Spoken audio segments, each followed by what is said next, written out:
Greetings everyone. நம்ம டெய்லியும் prelims and mains point of view current affairs articles பார்த்துட்டே வரோம். இன்னைக்கு என்ன ஆர்டிகல்ஸ் இருக்கு அப்படிங்கறத பார்ப்போம். ஸோ ஃபர்ஸ்ட் ஆர்டிகல்ல நமக்கு மியான்மர் எல்லை முழுவதும் வேலி அப்படிங்கறத சொல்லியிருக்காங்க. ஸோ என்ன சொல்றாங்க அப்படிங்கறத பார்ப்போம். மியான்மருடனான 1600 கிலோமீட்டர் எல்லை முழுவதும் வேலி அமைக்க இந்தியா முடிவு செய்துள்ளது. இந்த நடவடிக்கை மூலம் இந்தியா மியான்மர் எல்லையை ஒட்டி வசிப்பவர்கள் இரு பகுதியிலும் 16 கிலோமீட்டர் வரை எந்த ஆவணமும் இன்றி சுதந்திரமாக சென்று வர அனுமதிக்கும் தற்போதைய நடைமுறைக்கு முற்றுப்புள்ளி வைக்கப்படும் என கருதப்படுகிறது அப்படிங்கறது சொல்லியிருக்காங்க. ஓகேங்களா? ஸோ இந்தியா மியான்மர் பார்டர் இதுதான் அப்படின்னு வச்சோம்னா, ஸோ இந்த சைடு 16 கிலோமீட்டர்ஸ், இந்த சைடு இந்தியன் பார்டர்ல 16 கிலோமீட்டர்ஸ், மியான்மர் பார்டர்ல 16 கிலோமீட்டர்ஸ். நம்ம எந்த டாக்குமெண்ட்ஸும் இல்லாம போயிட்டு வரலாம். இதுக்கான ஒப்பந்தம் அப்படிங்கிறது 2018 சைன் ஆயிருக்கும். சரிங்களா? 2018 சைன் ஆன இந்த ஒப்பந்தம் பேரு FMR அப்படிங்கறது சொல்றாங்க. ஓகேங்களா? இதை வந்து என்ன சொல்றாங்க அப்படின்னா FMR இந்த சென்ஸ் ஃப்ரீ மூவ்மெண்ட் ரெஜிம் அப்படிங்கறத சொல்றாங்க. ஃப்ரீ மூவ்மெண்ட் ரெஜிம் அப்படிங்கிறது தான் இந்த ஒரு ஒப்பந்தம் அப்படிங்கிறது மியான்மர் நாட்டோட 2018 போட்டிருப்போம். அந்த ஒப்பந்தத்தின்படி தான் இரு நாட்டில் இருக்கக்கூடிய குடிமக்களும் 16 கிலோமீட்டர் இந்த சைடும் சரி அந்த சைடும் சரி எந்த ஒரு டாக்குமெண்ட்ஸும் இல்லாமல் போயிட்டு வரலாம் அப்படிங்கிறது சொல்லியிருப்பாங்க. ஸோ இப்போ தற்போதைக்கு பார்த்தோம் அப்படின்னா மியான்மரோட அந்த உள்நாட்டு சூழல் அப்படிங்கிறது சரியில்லை. உள்நாட்டு கலவரம், உள்நாட்டு போர் அப்படிங்கிறது கூட சொல்லலாம். அங்கே தொடர்ச்சியாக அந்த உள்நாட்டு போர் அப்படிங்கிறது நடந்துட்டு இருக்கு. ஆர்மிக்கு எதிரான ஒரு கிளர்ச்சி அப்படிங்கிறது நடந்துட்டு இருக்கு. ஸோ அந்த ஒரு காரணத்துக்காக தான் இந்த FMR அப்படிங்கிற இந்த அக்ரிமெண்ட்டை இந்தியன் கவர்மெண்ட் கேன்சல் பண்ணிட்டு இந்தியா மியான்மர் பார்டர் ஃபுல்லாக நாங்கள் வந்து வேலி போட போகிறோம் அப்படிங்கிறத சொல்லியிருப்பாங்க. ஸோ என்னென்ன பார்டர்லாம் இருக்குது, எந்தெந்த ஸ்டேட்லாம் பார்டர் ஷேர் பண்ணுறாங்க அப்படின்னு பார்த்தோம்னா மிசோரம், மணிப்பூர், நாகாலாந்து, அருணாச்சல பிரதேசம் ஆகிய மாநிலங்களையொட்டி 1600 கிலோமீட்டர் தொலைவிற்கு மியான்மர் எல்லை அமைந்துள்ளது அப்படிங்கிறது சொல்கிறாங்க. ஸோ ஒரு 4 மாநிலங்கள் வருது. மிசோரம், மணிப்பூர், நாகாலாந்து அண்ட் அருணாச்சல் பிரதேஷ் அப்படின்னு சொல்லி 4 மாநிலங்கள் வருது. ஸோ இதெல்லாம் தான் மியான்மரோட அந்த பார்டர் ஷேரிங் ஸ்டேட்ஸாக இருக்காங்க. ஸோ அவங்க எல்லாருமே அவங்க அந்த ஒரு இடத்துல எல்லாமே வந்து நம்ம வேலி போட போகிறோம் அப்படிங்கிறத சொல்லியிருக்காங்க. முக்கியமான விஷயம் இந்த FMR அப்படிங்கிறத கேன்சல் பண்ணிட்டாங்க. ஏன்னா அங்கே உள்நாட்டு கலவரம் அப்படிங்கிறது நடக்குது. அதிகப்படியான இந்த ரெஃப்யூஜிஸ் அகதிகள் வர்றதுக்கும் வாய்ப்புகள் இருக்குது. அதே மாதிரி நம்ம மணிப்பூர் போன்ற மாநிலங்கள்லாம் பார்த்தோம்னா ஆல்ரெடி அந்த மாநிலத்தோட உள்நாட்டு சூழலே சரியில்லாமல் இருக்கிறனால தான் இந்த ஒரு விஷயத்தை நம்மளோட ஹோம் மினிஸ்ட்ரியும் சரி டிஃபென்ஸ் மினிஸ்ட்ரியும் சரி சேர்ந்து பண்ண போகிறாங்க. சரிங்களா? ஸோ இதுதான் இந்த நியூஸோட ஒரு பேக்ரவுண்டாக இருந்துச்சு. அடுத்தது பார்த்தோம் அப்படின்னா இந்திய பொருளாதாரத்தின் திசை வழி அப்படிங்கிறத சொல்றாங்க.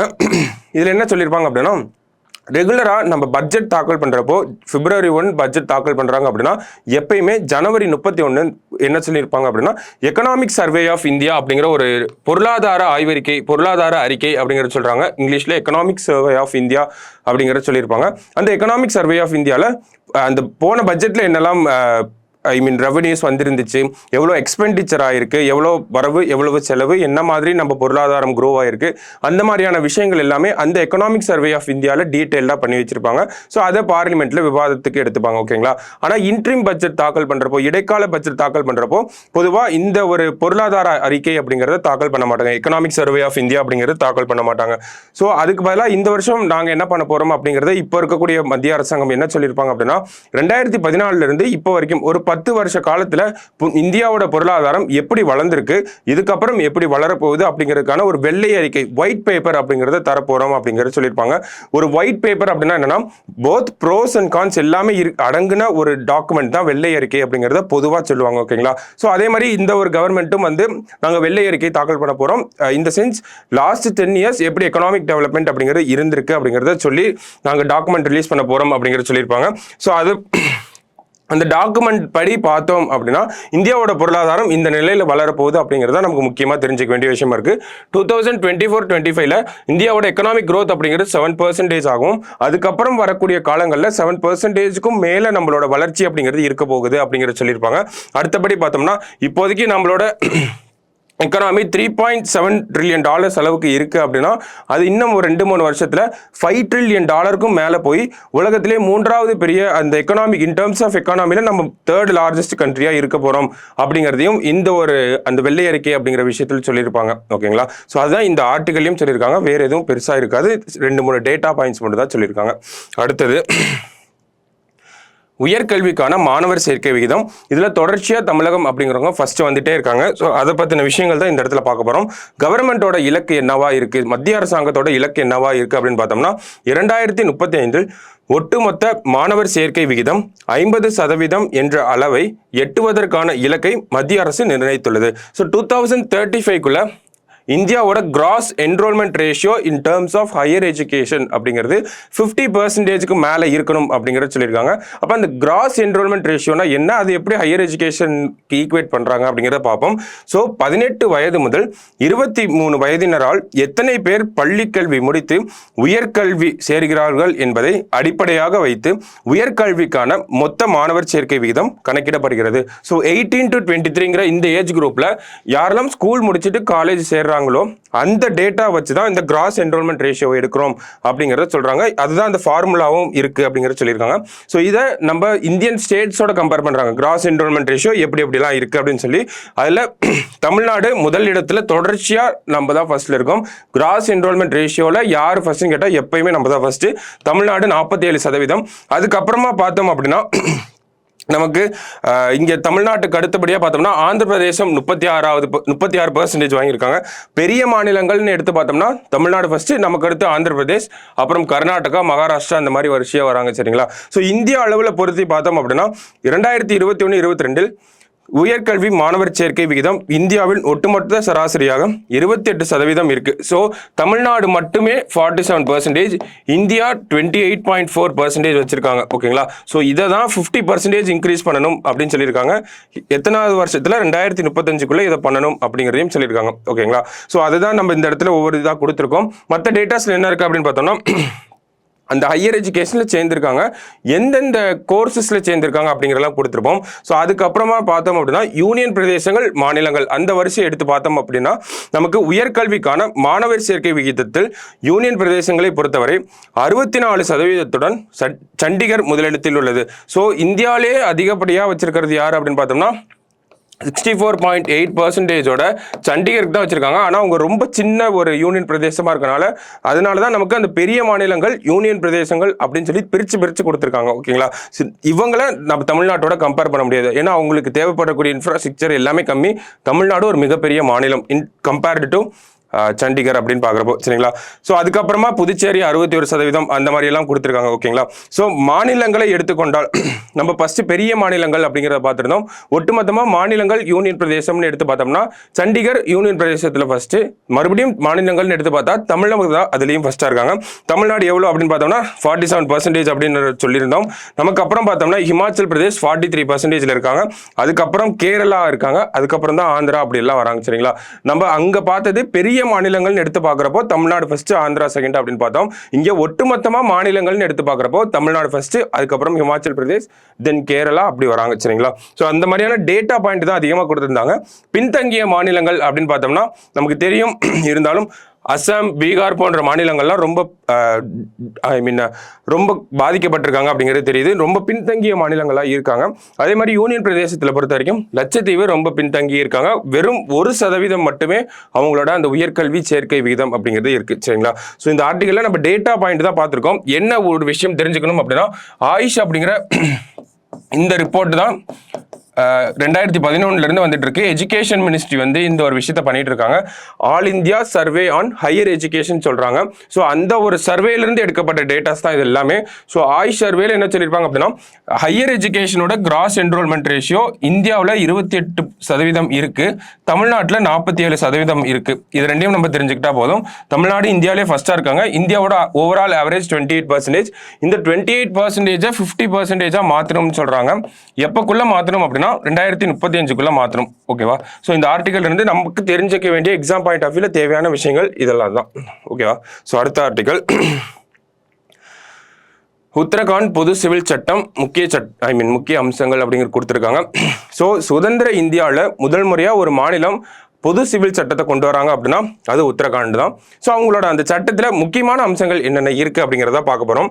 ஸோ முக்கியமான அம்சங்கள் மட்டும் பார்ப்போம். திருமணம், விவாகரத்து, நிலம், சொத்து மற்றும் பரம்பரை சொத்து பங்கீட்டில் அனைத்து மதத்தினருக்கும் இந்த சட்டமே பொருந்தும் அப்படின்னு சொல்றாங்க. ஸோ இதெல்லாம் சிவில் மேட்டர்ஸ் அப்படிங்கிறத சொல்லுவோம். அதனால தான் இதை சிவில் கோட் அப்படின்னு சொல்றாங்க. ஓகேங்களா? சிவில் மேட்டர்ஸ் எல்லாத்துக்குமே ஒவ்வொரு ரிலீஜனுக்கும் ஒவ்வொரு விஷயங்கள் ஃபாலோ பண்ணக்கூடாது. சிவில் சார்ந்த விஷயங்கள், திருமணம் அப்படிங்கிறது ஒரு சிவில் மேட்டர், அந்த ப்ராப்பர்ட்டி அப்படிங்கிறது ஒரு சிவில் மேட்டர். இந்த மாதிரி சிவில் மேட்டர்ஸ்ல எல்லாமே எல்லா மதங்களும் ஒரே மாதிரியான ப்ரொசீஜர்ஸை ஃபாலோ பண்ணணும். அதுதான் அந்த யூனிஃபார்ம் சிவில் கோட்னு சொல்றாங்க. சொல்றாங்க. ஸோ அதை தான் இந்த இடத்துலையும் சொல்லியிருக்காங்க. திருமணம், விவாகரத்து, இந்த மாதிரி எல்லா விஷயத்துக்கும் அனைத்து மதத்தினருக்கும் இந்த சட்டமே பொருந்தும் அப்படிங்கிறதா. ஓகேங்களா? ஏன்னா இது இந்தியா ஃபுல்லாக கொண்டு வரணும் அப்படிங்கிறது ஒரு பேச்சு இருந்தாலும் ஃபர்ஸ்ட் ஒவ்வொரு ஸ்டேட்டில் பண்ணி பார்க்குறாங்க. அடுத்தது என்ன பண்ணுறாங்க அப்படிங்கிறத பார்ப்போம். ஸோ அது நமக்கு தேவையில்லை. ஸோ அடுத்து முக்கிய அம்சங்கள் பார்த்தோம் அப்படின்னா, பட்டியலின பழங்குடியினருக்கு மட்டுமே விதிவிலக்கு அப்படிங்கிறத கொடுத்துருக்காங்க. இது ஒரு இம்பார்ட்டண்ட்டான பாயிண்ட்டு. ஸோ எல்லாருக்குமே பொருந்துமா அப்படின்னு கேட்டால் கிடையாது. பட்டியலினத்தவருக்கும் பழங்குடியினருக்கும் இதிலிருந்து விதிவிலக்கு அளிக்கப்பட்டிருக்கு. சரிங்களா? அடுத்தது, ஒன்றுக்கு மேற்பட்ட நபர்களை எவரும் திருமணம் செய்ய முடியாது. அதாவது திருமணத்தின் போது ஒருவருக்கு கணவனோ மனைவியோ இருக்கக்கூடாது. ஸோ இந்த மாதிரி நிறைய கைட்லைன்ஸ்லாம் விட்டுருப்பாங்க. ஏன்னா ஒரு சில மதங்களில் இந்த மாதிரியான ப்ராக்டிசஸை வந்து ஃபாலோ அக்செப்ட் பண்ணிக்கிறாங்க. ஒரு சில மதங்களில் அதை வந்து எதிர்க்கிறாங்க. ஸோ அப்போ இந்தியா அப்படின்னு வரப்போ மேரேஜ் அப்படின்னா இந்த மாதிரியான கண்டிஷன்ஸ்லாம் இருக்குது அப்படிங்கிறதா இந்த ஒரு சட்டம் சொல்லுது. ஓகேங்களா? ஏன்னா ஒரு சில மதங்களில் மேபி ஒரு மதத்தில் வந்து ஆல்ரெடி கணவன் இருந்தாலும் இன்னொரு ஆல்ரெடி ஒரு கணவனோ ஒரு மனைவியோ இருந்தாலும் அவங்க இன்னொரு திருமணம் பண்ணிக்கலாம் அப்படிங்கிறத அக்செப்ட் பண்ணிக்கலாம். பட் ஸ்டில் இந்தியா அப்படின்னு வரப்போ இந்த மாதிரியான ஒரு விஷயங்கள்லாம் ஃபாலோ பண்ணும். அதுதான் உத்தரகாண்டில் பண்ணியிருக்காங்க. உத்தரகாண்டில் என்ன சொல்கிறாங்க? திருமணத்திற்கு முன்பு, அதாவது திருமணத்தின் போது ஒருவருக்கு கணவனோ மனைவியோ இருக்கக்கூடாது அப்படிங்கிறத சொல்றாங்க. ஓகேங்களா? ஸோ வேற என்னெல்லாம் சொல்லியிருக்காங்க அப்படிங்கிறத பார்ப்போம். திருமண வயது பெண்களுக்கு 18, ஆண்களுக்கு 21 அப்படிங்கிறத சொல்லியிருக்காங்க. அடுத்தது பார்த்தோம்னா, இந்த தாய், தந்தை, தாத்தா, பாட்டி வழியில் நேரடி உறவு உள்ளவர்கள் திருமணம் செய்து கொள்ளவும், விதவையான மருமகளை இந்த மாமனார் திருமணம் செய்யவும் ஏற்கனவே உள்ள தடை நீடிக்கும் அப்படிங்கிறது சொல்லியிருக்காங்க. ஸோ அடுத்தது இந்த ஹலாலா முறை அப்படிங்கிறதுக்கு தடை செய்யப்பட்டிருக்கு. அது என்ன ஹலாலா முறை அப்படின்னு பார்த்தோம்னா, கணவனிடம் விவாகரத்து பெற்ற பின் மீண்டும் அவரையே திருமணம் செய்ய விரும்பினால் வேறொரு நபரை திருமணம் செய்து விவாகரத்து பெற்றாக வேண்டும் என்பதுதான் இந்த ஹலாலா முறை அப்படிங்கிறது சொல்றாங்க. ஸோ அந்த ஹலாலா முறைக்கும் வந்து தடை செய்யப்பட்டிருக்கு. ஸோ அடுத்தது, அவரவர் மத சம்பிரதாயத்துக்கு ஏற்ப திருமணம் செய்யலாம், ஆனால் 60 நாட்களுக்குள் பதிவு செய்ய வேண்டும். நமக்கு இதுதான் தேவை. ஓகேங்களா? ஸோ 60 டேஸ்க்குள்ளேயே ஒரு மேரேஜை ரிஜிஸ்டர் பண்ணிக்கணும். எந்த ப்ரொசீஜரை ஃபாலோ பண்ணி வேணாலும் மேரேஜ் பண்ணிக்கலாம். பட் ஸ்டில் 60 டேஸ்க்குள்ளே அதை ரிஜிஸ்டர் பண்ணியிருக்கணும் அப்படிங்கிறதான் சொல்கிறாங்க. அடுத்தது, பதிவு செய்யலைன்னா அதுக்கு என்ன மாதிரியான தண்டனைகள் இருக்குது அப்படிங்கிறத கொடுத்துருக்காங்க. கோர்ட்டுக்கு போகாமல் எந்த ஒரு திருமண உறவையும் முறிக்க முடியாது அப்படிங்கிறத சொல்லியிருக்காங்க. பொது சிவில் சட்ட வரம்புக்கு அப்பாற்பட்டு திருமணம் செய்தால் அதுக்கு என்ன ஃபைன் அப்படிங்கிறத சொல்கிறாங்க. ஸோ யூனிஃபார்ம் சிவில் கோட்ல இருக்கக்கூடிய அந்த விஷயங்களுக்கு அப்பாற்பட்டு ஒரு திருமணம் நடக்குது அப்படின்னா அதுக்கான ஃபைனையும் டிஃபைன் பண்ணியிருக்காங்க. ஏன்னா ஒரு கைட்லைன்ஸ் தான் இது. திருமணம் அப்படிங்கிறது இப்படி தான் நடக்கணும் அப்படிங்கிறத சொல்லியிருக்காங்க. ஸோ எந்த முறையில் வேணாலும் நடந்துக்கலாம். ஆனால் அதுக்கான ப்ரொசீஜர்ஸ், திருமணம் ஆயிட்டு அப்படின்னா அதுக்குள்ள அதுலேருந்து ஒரு 60 நாளைக்குள்ள நம்ம ரெஜிஸ்டர் பண்ணியிருக்கணும். திருமணம் பண்ணுறப்போ கணவனுக்கோ மனைவிக்கோ அந்த கப்புள்ஸில் யாருக்குமே வந்து இன்னொரு கல்யாணம் ஆயிருக்கக்கூடாது. ஒரு டிவோர்ஸ் ஆகாமல் கல்யாணம் பண்ணக்கூடாது. அந்த மாதிரியான விஷயங்கள் தான் இந்த இடத்துல சொல்கிறாங்க. ஓகேங்களா? ஸோ திருமணம் செய்யாமல் ஆணும் பெண்ணும் இணைந்து வாழும் லிவ் இன் முறை அங்கீகரிக்கப்படுகிறது. ஸோ லிவ் இன் ரிலேஷன்ஷிப் அப்படிங்கிறத அஃபீஷியலாக ரெகக்னைஸ் பண்ணுறாங்க. அதுக்கு என்ன சொல்கிறாங்க? ஆனால் அவர்களுக்கும் திருமண தம்பதியர் போல தங்கள் வாழ்க்கை ஏற்பாட்டை பதிவு செய்ய வேண்டும். ஸோ யாராவது லிவ் இன் ரிலேஷன்ஷிப்பில் இருக்காங்க அப்படின்னா அவங்க டிஸ்ட்ரிக்ட் அட்மினிஸ்ட்ரேஷனில் போய் ரிஜிஸ்டர் பண்ணணும் அப்படிங்கிறத இந்த யூனிஃபார்ம் சிவில் கோட்ல சொல்லியிருப்பாங்க. சரியா? ஸோ அடுத்தது, லிவ் இன் முறையில் 18 வயதுக்கு குறைந்தவர்கள் பதிவு செய்ய முடியாது. ஸோ அந்த லிவ் இன் ரிலேஷன்ஷிப் அப்படிங்கிற ரெகனைஸ் பண்ணியிருந்தாலும் ஸ்டில் 18க்கு லெஸ்ஸாக இருக்கவங்க அதை ரெஜிஸ்டர் பண்ண முடியாது. 21 வயதுக்கு கீழே உள்ளவர்கள் என்றால் அவர்களுடைய பெற்றோருக்கு பதிவாளர் தகவல் தெரிவிக்க வேண்டும் அப்படிங்கிறது சொல்கிறாங்க. ஸோ 21 ஏஜ்க்கு கீழே இருந்தாங்கன்னா அவங்களோட பேரண்ட்ஸ் கிட்ட சொல்லுவோம் அப்படிங்கிறதையும் சொல்லியிருக்காங்க இன் டேர்ம்ஸ் ஆஃப் லிவிங் ரிலேஷன்ஷிப்பில். ஸோ அடுத்தது, திருமணம் செய்யாமலே வாழும் ஜோடிக்கு பிறக்கும் குழந்தை சட்டப்பூர்வமான குழந்தையாக கருதப்படும். இது ஒரு முக்கியமான பாயிண்ட். நம்ம எப்படி லிவ் இன் ரிலேஷன்ஷிப்பை ரெகக்னைஸ் பண்ணியிருக்காங்க அப்படிங்கிறத பார்த்தோமோ அதே மாதிரி அந்த ரிலேஷன்ஷிப்பில் பிறக்கக்கூடிய குழந்தை அப்படிங்கிறது சட்டப்பூர்வமான குழந்தை அப்படிங்கிறத சொல்கிறாங்க. ஓகேங்களா? அடுத்தது, கட்டாயப்படுத்தி, மிரட்டி, வலுக்கட்டாயமாக அல்லது வேறு விதங்களில் நெருக்கடி கொடுக்கப்பட்டதாக பெண்ணோ ஆணோ தெரிவித்தால் அவர்கள் சேர்ந்து வாழ்வதை பதிவு செய்ய முடியாது. ஸோ ஃபோர்ஸ்டு மேரேஜ் அப்படிங்கிறத ஏத்துக்க மாட்டோம் அப்படிங்கறத சிம்பிளா சொல்லியிருக்காங்க. ஓகேங்களா?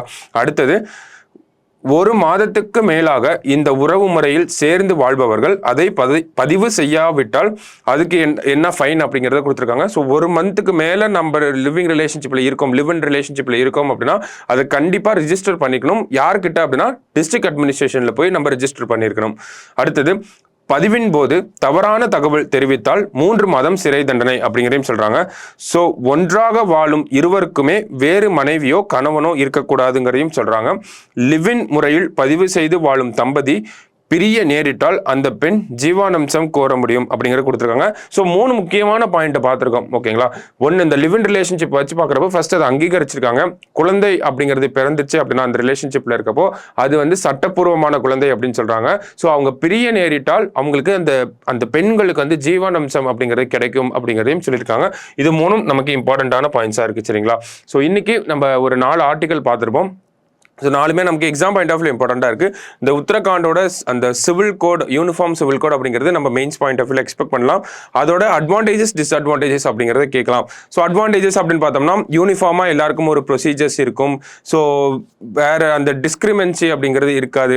இந்த மாதிரியான விஷயங்களா சொல்லலாம். டிஸ்அட்வான்டேஜஸ் அப்படின்னு பார்க்குறப்போ மத சுதந்திரத்துக்குள்ள இந்த ஒரு விஷயம் தலையிடுது அப்படிங்கிறத கொடுக்கலாம். ரிலீஜியஸ் ஃப்ரீடம் அப்படிங்கிறத அட்டாக் பண்ணுது. ரிலீஜியஸ் இன்டர்ஃபரன்ஸ் இருக்குது அப்படிங்கிறதெல்லாம் நம்ம சொல்லலாம். சரிங்களா? ஸோ இந்த மாதிரி நிறைய விஷயங்கள் பார்க்கலாம். இப்போதான் இந்த பில் அப்படிங்கிறது இன்னும் இப்போதான் மசோதாவாக மாறப்போகுது. ஸோ இதுக்கப்புறமா இதனுடைய டிபேட்ஸ் அப்படிங்கிறது ஒவ்வொன்றா வெளியே வரும். வெளியே வர நம்ம ஒவ்வொன்றா அனலைஸ் பண்ணலாம். ஸோ இன்னைக்கு ஆர்டிகல்ஸில் இவ்வளோ தான் இருந்துச்சு. நாளைக்கு அனாலிசிஸில் மீட் பண்ணலாம். தேங்க்யூ.